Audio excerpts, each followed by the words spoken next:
I'm super glad to be here. Hello to everybody. I actually recognize a bunch of names. So yay. And new names, I'm like, hello, hello, welcome. I'm super excited to be able to be at this point where I can help people who are just coming on board, but also, like Ilona was saying before we got started, kind of help people who are even like already have 30 years of experience doing this. So just like little tweaks, little mindset shifts. I also talk a lot about how to roll this out and help people try to figure out how to make this happen within their organizations. So I think I'll do a presentation. I'll sort of roll out or touch upon a bunch of different ideas. These are not, they're simple ideas, but they're complex answers. And so I'll be happy to answer more questions afterwards.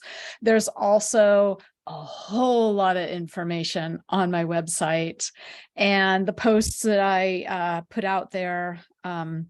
So there's a lot of stuff to look at, a lot of writing, the book, courses. So, but still, I'll answer some questions. But let me just do a little intro. So I think I'm sharing my screen now. Is that correct? Yes. Okay. So I want to talk about two really important words, inclusion and listening. So let's go ahead and sort of look at an instance where you may not have felt included. You may not have felt supported. I'm showing right now a Google map. You've probably seen a similar map where you're trying to get from point A to point B, and it's rerouting you because there's a little bit of traffic in one point. And maybe it's nighttime, and maybe this side road that goes through the countryside is not well lit, and you do not want to drive on an unlit road at night. Perhaps it's because of your vision. Perhaps it's because it triggers bad memories. Or maybe it's because, maybe it's broad daylight. And you're just like, I'd rather go stick to the familiar road rather than go into places where I'm just unfamiliar. And it doesn't matter to me if I have to slow down for a little bit and experience some traffic, but the routing software wants you to go fast. It only has one mindset, and it's kind of a type A mindset. It's like, let's get there as fast as possible.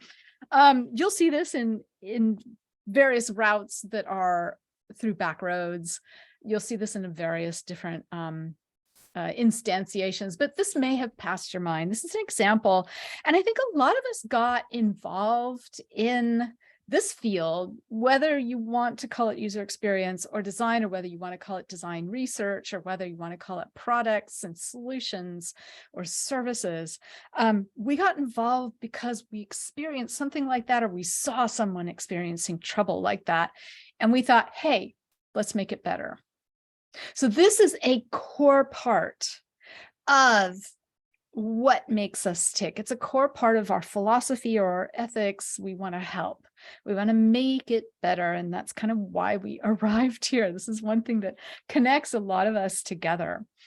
And I want to go through maybe 6 different points in the talk today about making it better. And the first point is that rather than just seeing a problem like that map thing and going, hey, we're going to make it better for the people who can't see very well at night.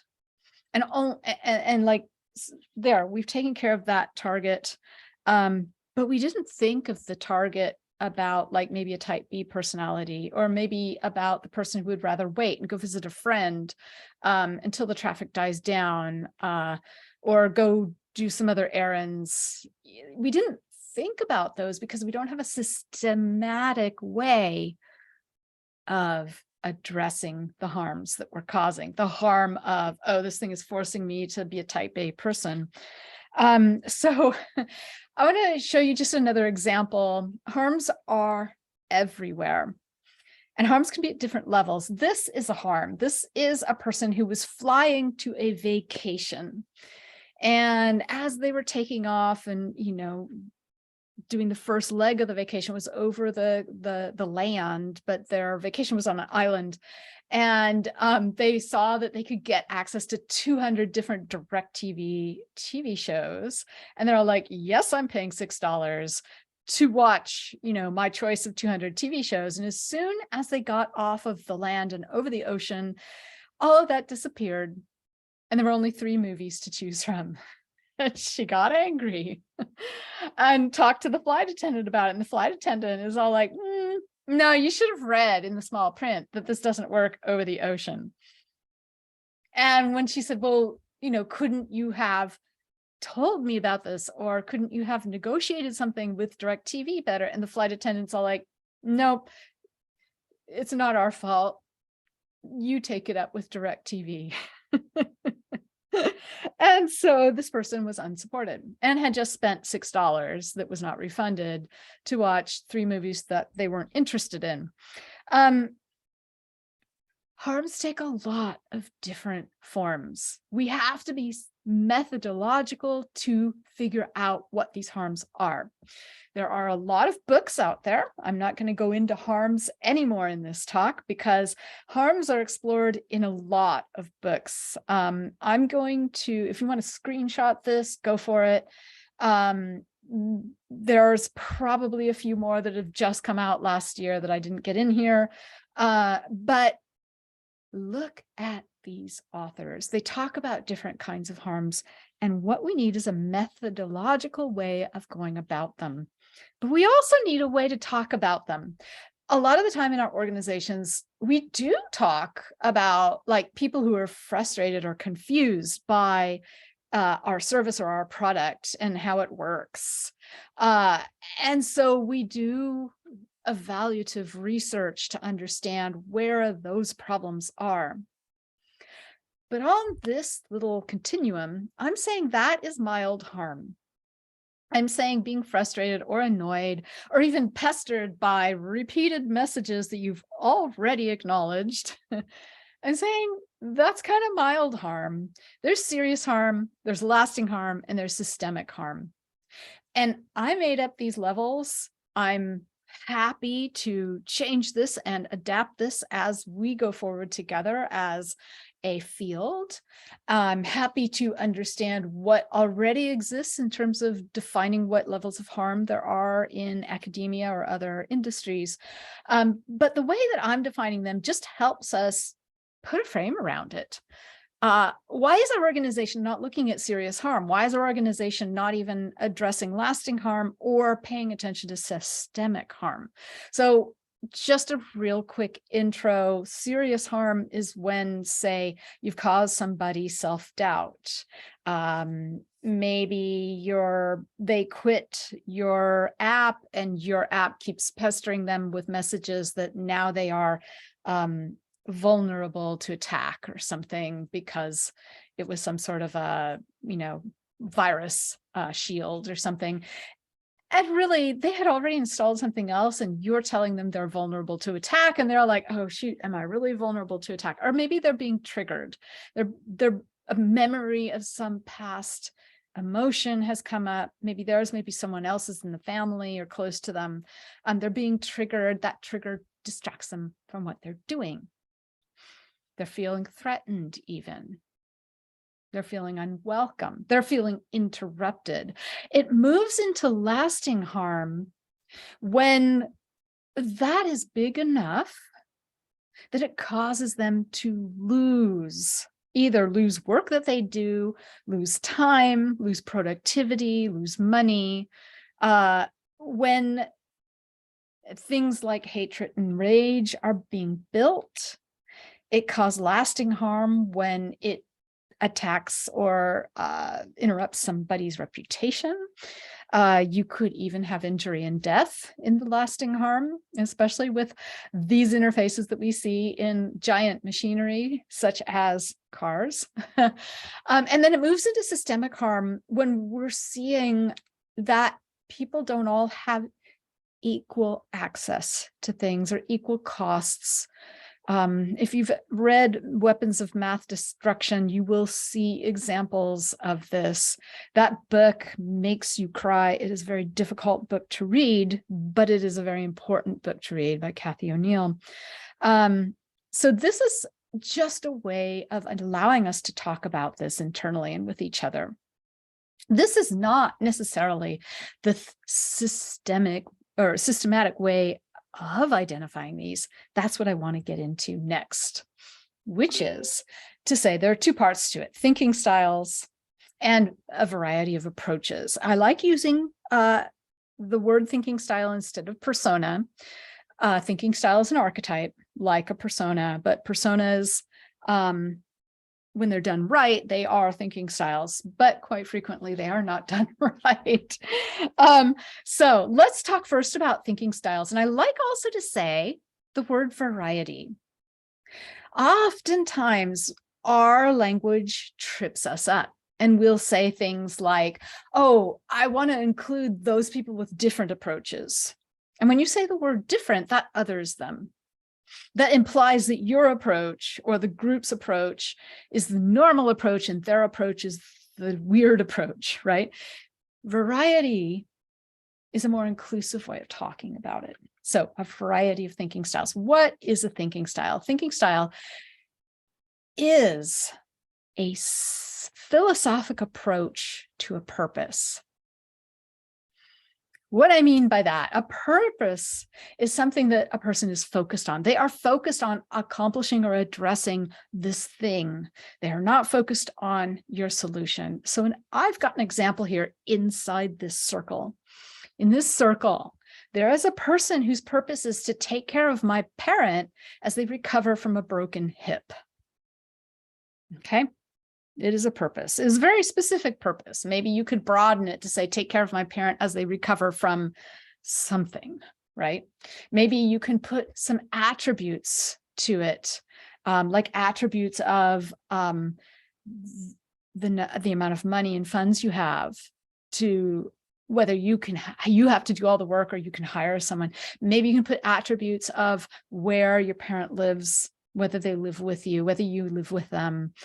Maybe you can put attributes around different types of philosophies that your parent has toward recovery. Interesting. So philosophies and philosophies. Here, this philosophy, this thinking style is about the person whose purpose is to take care of. And this person is going to be doing some interior cognition as they address this purpose of taking care of. Okay, they're going to be doing interior cognition, which consists of inner thinking, emotional reactions, and guiding principles, which are also known as personal rules. So I want to back up just a second and say, like, hey, we talked about a purpose of taking care of a parent. We expanded it a little bit. A purpose can be a goal that is time bounded, but it can also be something that is much longer lived, like, grow my career or raise my children. It can even be something that you want to put off, that you want to procrastinate about, that you don't really want to do. Okay, so yes, you could use the word aim, you could use the word goal, whatever you want. I use the word purpose only because it's a little bit broader, and I'm trying to call attention to the idea that it could also include things that are not goals. Okay, so back to our example. The person inside that circle, they're trying to take care of their parent. That's called the problem space. And around them are all the tools that they're using. That's called the solution space. So some of these tools might be memory, things that they learned in college. Some of them might be social, talking to the physical therapist, talking to the doctor, talking to sisters and brothers, talking to friends who also had to take care of their parent. Some of it could be manual tools, like the actual walker. It could be mechanical tools. It could be services, like being able to set up food delivery. It could be digital tools. It could be entertainment. It could be a number of things, financial arrangements. There's a lot of tools that a person uses as they're addressing this purpose. And your little digital tool, which is maybe a tool for dividing up chores between you and your siblings or something in terms of taking care of your parent, dividing up those chores, but also tracking which pills got taken when, which doctor's appointments are coming up and who's taking the parent, etc. That digital tool is one of many, and quite often the people making that digital tool only look at the person through the lens of that tool. And they don't look at that person through the lens of their purpose. When we look at the person through the lens of our tool, we fail to hear what they're really thinking. We only think to ask about things that we solve, and we fail to solve things that they need. So going back to thinking styles, what we do is some research to understand what are the patterns that people use? What are the philosophic approaches that people use? In this case, maybe there's one philosophic approach of like pushing past resistance. Maybe the parent is resisting certain physical therapy or meds or whatever, right? Push is that kind of philosophy. Another one might be around giving dignity and agency. Like, okay, mom, you don't want to take the pills? Then okay, we're going to figure out another thing. Maybe there's a philosophy about avoiding it entirely because there's a lot of history and triggers involved in a parent-child relationship. So there could be more, right? We will get these patterns from the research. We'll talk about the research in a minute, but just one interesting thing is that when I do this for organizations, quite often the marketing people already have market segments defined this way with some sort of archetypes. And what I do is I matrix these thinking styles, which are as a person addresses a purpose, such as help the person recover, the parent recover, versus the market, which has to do with purchasing, getting people aware of things and getting them to purchase a service. So if we've got this digital tool, how are we going to get them to purchase? It's totally different stuff. Market research is not design research, but it can matrix and it can play together. In this particular case, it isn't about the example I've already been talking about. It's about insurance, home and auto insurance. And so I'm just showing you an example of the purpose of filing a claim going across the top and then across the side, up and down, the market segments for selling insurance. Okay. So the other thing, besides a variety of thinking styles, is also a variety of approaches. When we look at someone trying to address their purpose only through the lens of our little digital solution, we miss a lot of approaches. We're only thinking in terms of what we already know and what we already solve. And yes, if we've hired a team with a really broad range of experience, we're likely to get more perspectives in there. But that, again, is not methodological. So if we want to be methodological, let's try something else. So what I'm showing you here is something called an opportunity map. We could call it whatever you want to. The top part of it, where all those colors are, is called a mental model diagram.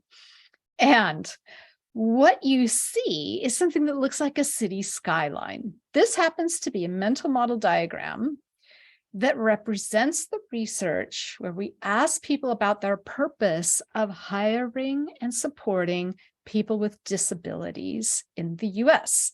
Now, a lot of countries have laws about making sure that employers hire people with disabilities. And this was research that was done by an organization that was trying to support those employers with, how do you adhere to these laws? How can we support you with this? What you see in this city skyline are a bunch of towers, and in each tower, there's a bunch of windows or blocks, or you could call them floors or something in the towers. But what each of those windows represents is either an inner thought, an emotional reaction, or a personal rule that a person talked about during our research. And we have pulled them together from the bottom up in a certain way that resists assumptions to form towers. And then we've pulled the towers together from the bottom up to form blocks in the city. And then those blocks from the bottom up started forming neighborhoods, which is what is represented by the different colors here: yellow, orange, green. This goes on off the side of the slide here because these are quite long city skylines. And within each of those towers, we are coloring, and color is not the best representation of this, but in this case, we use color to represent the different thinking styles in there. It turns out there's two thinking styles. One of the thinking styles in this set of research is called the proactive problem solver. This person has somebody's best interest in mind and proactively helps them achieve a better working condition. There was also a sort of reactive thinking style. It's like, oh, you are having trouble and you've come to me, I will help you solve this problem. What you see below the big colors down there are the current support that this organization has provided to employers. And you can see that there's a lot of gaps. Let's just zoom in on one little area. This happens to be in the recruiting for open positions. And I've circled a bunch of these towers, which has to do with like, well, where do I find people with disabilities to hire? And, you know, maybe I'm trying to contract with somebody to find these people, or attending job fairs, or connecting with a service organization, working with something called WRP, helping others in my org try to find people with disabilities to hire. Where is the pool? And below it, it was almost completely unsupported. And this seems to be a pretty key part of the purpose that a hiring person, an employer, has, and the org needs to support it. So here we've methodologically found a place where we have a gap. Okay, so what we're doing is we're drawing this out and we're seeing, and then we're going to make decisions about where to prioritize, you know, in the next 3 months, the 3 months after that, the 6 months after that, et cetera, et cetera. There is a lot to be done here. So the other thing is that, oh, I should have said too, that those different towers represent different approaches. So there's like 6 different approaches to finding the pool of people with disabilities.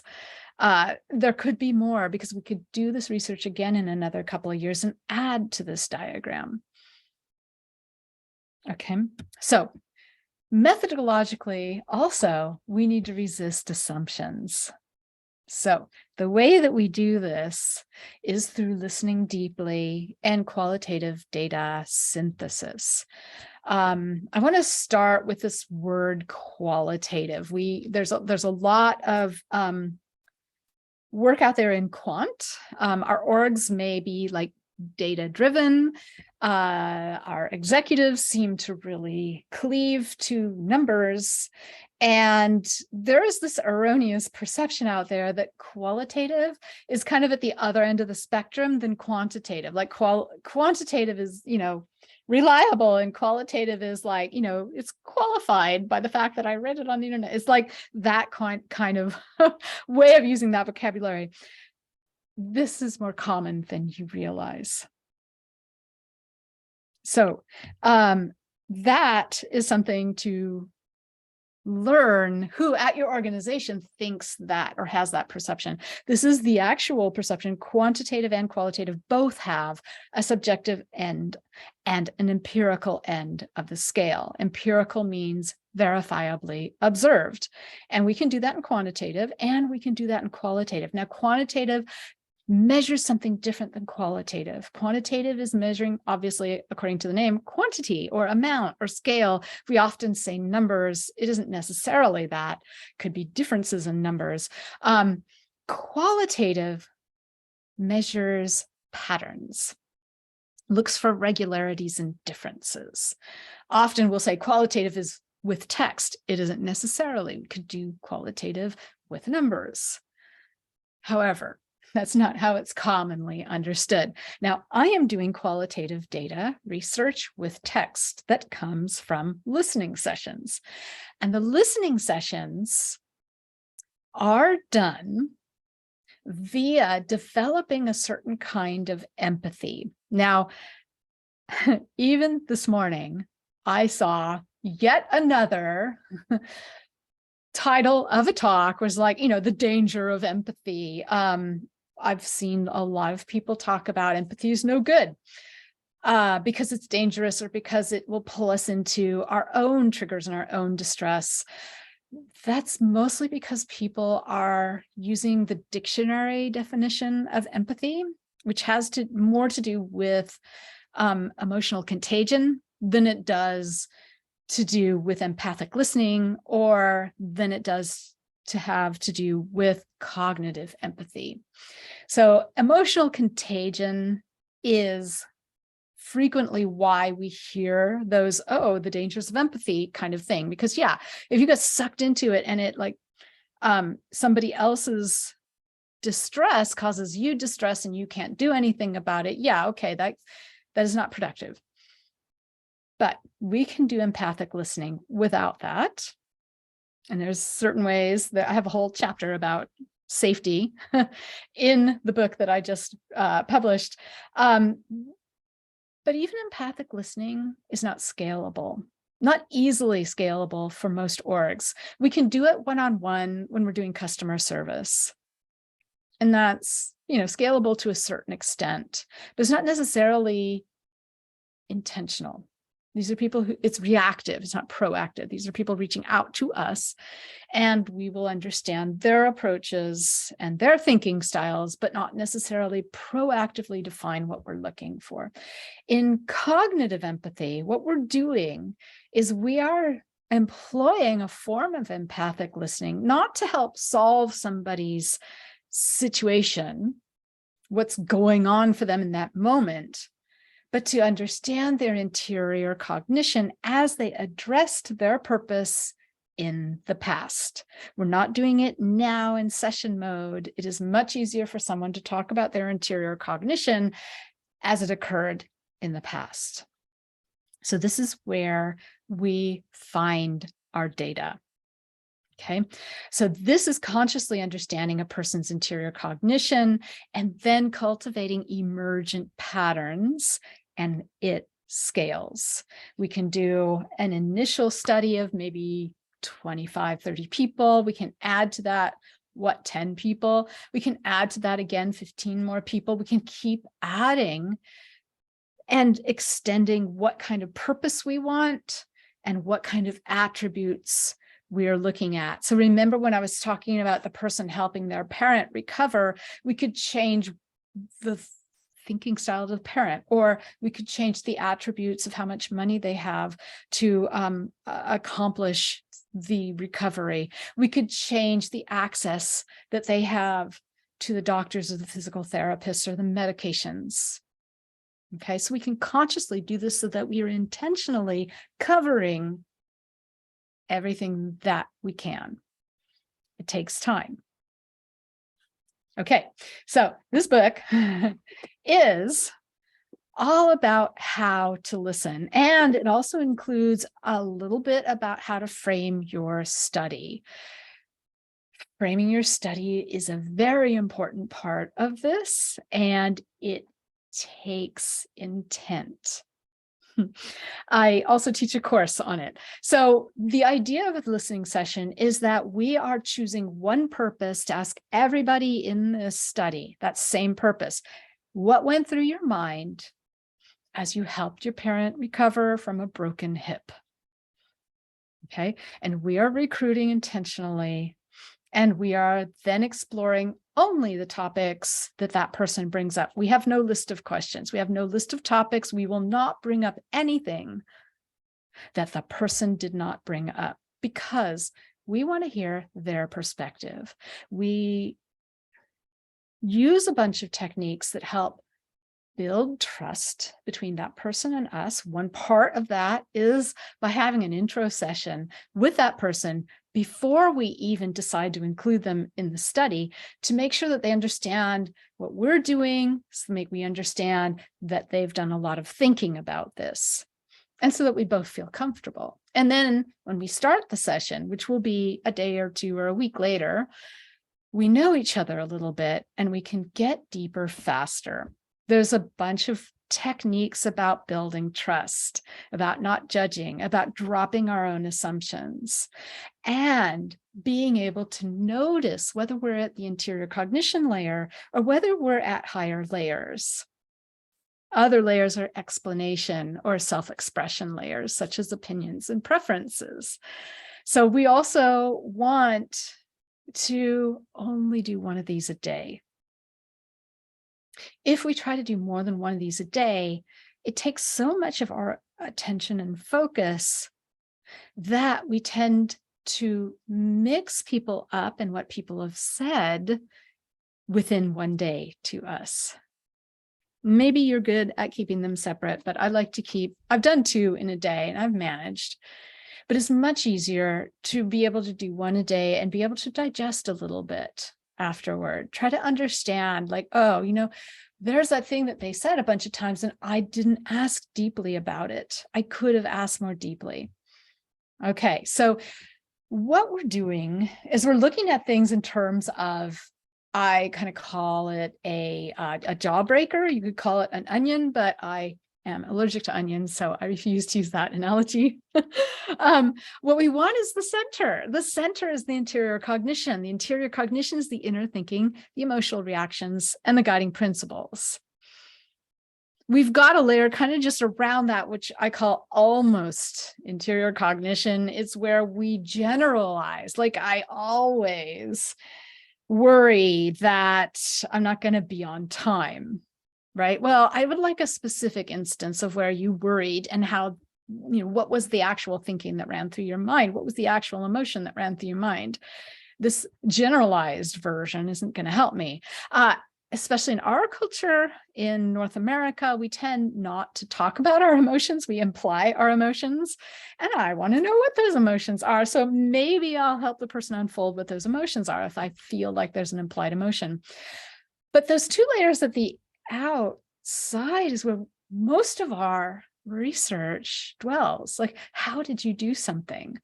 Explanation of what it was, how it works, why it's done that way, how many times you do it, how many times it was done, statements of fact like that, maybe a little scene setting, right? This whole description layer.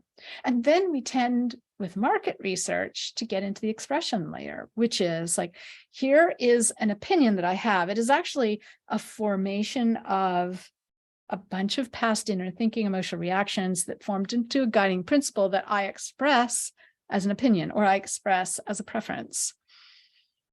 And that is what gets gathered in our market research when we're trying to figure out, like, who could use this service that we're developing.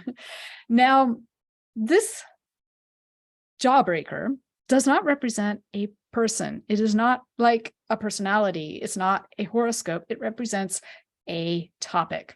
And the person will lay a bunch of topics on the table, and they will talk at different layers of each topic. And in a listening session, it's our job to kind of help them unfold all of the deeper interior cognition about one of the topics, such as grocery delivery. Okay. And then they'll bring up another topic. We're not introducing topics. We might ask about a topic they brought up before and we didn't really get to the interior. So we'll go back to that one, but we're not introducing topics. Okay. The other thing is that I mentioned we can do a bunch of these kinds of studies to build our knowledge over time, changing perhaps the purpose that we're spotlighting. Like I mentioned, helping a parent with a broken hip, maybe it's time to talk about helping a child with a problem. Let's go focus on that with a medical situation, that kind of thing. It's going to be maybe related to this idea of helping, that purpose of helping, but we're going to sort of spotlight things so that we can be very intentional about finding patterns. Because if we want empirical qualitative data, we have to have patterns come out of it. And if we ask about a purpose that's too broad, we won't get patterns. No patterns come out of too broad. We want narrow spotlights so that we get patterns. If we don't get patterns, we don't have empirical qualitative data. That's why we're doing this. And that's why we're spotlighting around, and then we can join all this data together. The nice thing is that we can join evaluative data and generative data together with this and layer it on top of that opportunity map, because if we frame those by these same spotlights, by these same little purposes, we know where to layer it. Interesting. Okay, the other thing about recruiting, I'm not going to say that much about it because I don't want to take up so much time. But we've got this introduction session, and the idea is that we want to intentionally vary. This is where we can start being inclusive of people who don't think like us, that aren't in our privileged situations. Let's find them. And let's recruit differently than just hiring a recruiting firm. I'm really passionate about trying to recruit in a way that broadly includes different kinds of attributes. Okay, so qualitative data synthesis. I teach 2 courses on this because there's 2 steps to it. Just like qualitative data analysis, there's 2 steps where you're tagging things and you're sort of finding the affinities. This, we're not tagging things, we're actually pulling things out and resummarizing them according to a particular pattern where we've got a verb and a key point, and maybe some supporting details. And then we're looking to see how those come together, not by verb and key point, but by focus of mental attention, by the intent of what we were trying to address, of that sub-purpose of the sub-purpose. We don't know what those are up front. This is how other people's approaches get uncovered. We are not pre-categorizing this stuff. We're not curating it from the top down. We're letting it grow from the bottom up. It's amazing how beautifully this works and how eye-opening it is to see things from a different perspective, especially if we recruited differently. So qualitative data synthesis, again, patterns, patterns, patterns. We had to have framed the study to have patterns come out of it. Okay. So now that we've got this knowledge, we can track the gaps in our solutions. So remember those 6 towers here that weren't really well supported in the employers who were trying to hire people with disabilities. And they're trying to say, like, where are the people with disabilities that I can hire from in my location or in my industry or what have you? And what we do, I didn't have time to make this beautiful, but each of these represents one of those towers. Work with the WRP program, find the service orgs to recruit from, help others in my org, attend job fairs, contract. So these are representing those towers. And underneath, we have this way of looking at some part of our solution or our prototype as whether it supports a person weakly or strongly, or whether it harms a person, whether it causes some mild harm like frustration, or some serious harm like a person feeling unwelcome or triggered, or some more lasting harm like it's taken up some of their time and they've lost that time forever now. Or if it's systemic harm. There's a lot of systemic harm in this one, especially for the organizational implementer thinking style because things like job fairs, things like, these contract firms to find or people with disabilities, they're not giving everybody equal access. It's really interesting. From the point of view of the organizational implementer, the empathic problem solver tends to have a different approach to it. And they were somewhat supported by the approaches that this organization was giving them to help them. So this is where we sat. We're like, oh, wow, we've got a lot of work to do to support organizational implementers. We could also do a little work to help the empathic problem solvers in those two weak areas. And so our idea is that when we choose which thing to prioritize and we work on it and we improve it, we can then test it and see how much it is improved. Note A, B, C, D, E, all of those refer to a spreadsheet where we have the different features that we were testing and the different scores that came out of the evaluative research based on the purpose that we had framed with. Okay, so the last point that I wanted to talk about is this idea of taking time, of slowing down. That seems impossible. We live in this world. I mean, maybe it's more possible in like federal governments. Those seem to take time at a different value, but when we're in a commercial org, it seems like they want everything like instantaneous. Let's just, let's turn on a dime. Let's, change things and break things and, blah, blah, blah.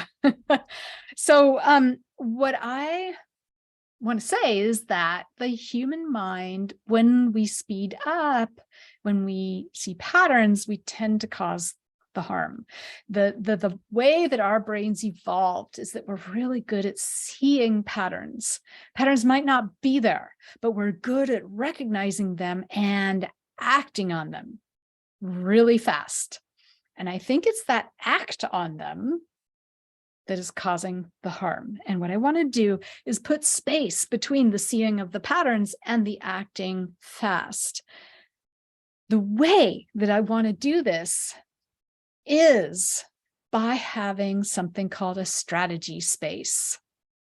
In addition to having a solution space and a problem space, I want a strategy space. And I want that strategy space. Right now, it's kind of hidden from a lot of us up at the executive level. And there are things that feed into that strategy. And our product owners might be influencing the strategy.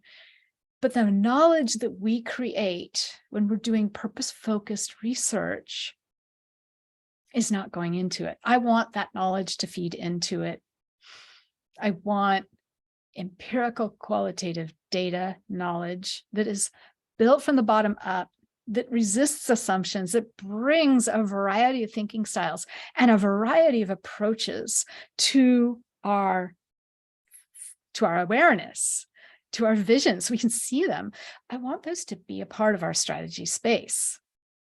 I want our decision makers to be able to see that information, understand it, and take it into account when they prioritize things. Yeah, sure, they could prioritize things away from it from right now, but it's there. It's something that needs to be solved. We are causing harms. We can see these things. And then with those priorities, we go forward. We go forward into prototyping. We go forward into solutions. We go forward into our generative research and our evaluative research. So it's the strategy space that I think we can use to slow down I see some patterns, which right now we're seeing in our generative research, and we're like, oh yeah, okay, we'll solve it this way, we'll solve it this way. And we're solving it from our own points of view. We don't have this intentional methodological way of seeing outside it. So this is my way of slowing that down. So my little refrain is taking time is an act of resistance in a way. It is our way of resisting that, hey, yeah, we're only going to sort of blow smoke at the idea of being inclusive. And here, I do mean being inclusive in terms of physiological abilities, but also being inclusive of cognitive approaches, thinking styles and approaches. Okay, so taking time is an act of resistance to what our org is trying to hurry us past. Granted, we don't have to take time more than once a year, once every other year. Building this knowledge is not something we do with every cycle of our product development. It is something separate. It is sort of like the big swell out in the ocean that is driving the waves that crash on the beach. Those waves are our product cycle.